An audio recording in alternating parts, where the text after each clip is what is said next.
let's position this as I'm a new startup and I think cold email is going to be a channel that I want to use to drive demand. What would be like the starting point for a company that's in that position? So for me, the starting point, aside from a tech part, because this is like a different conversation, you need to know what is your ICP, or at least on what kind of segments of the market you want to experiment on.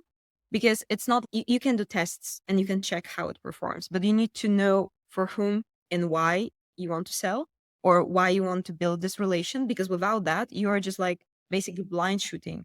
So the first thing is always ICP. And when you have this, you more or less should know the context and what kind of problem your product or service solve, because this is your go-to market. So you should know it upfront anyways.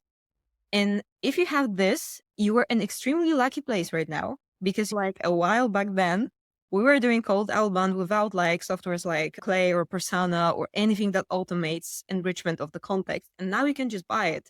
So you don't have to do it manually. So when you have your ICP, it's just like you need to take a bet on the value you want to deliver there and check a few communication strategies.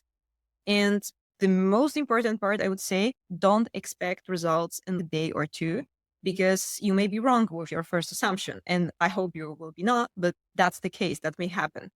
So cold emailing has this awesome thing that is very cheap to start and it's pretty fast to start. So you can just take a few bets, see if it works. If it's not, just adjust it and start all over again.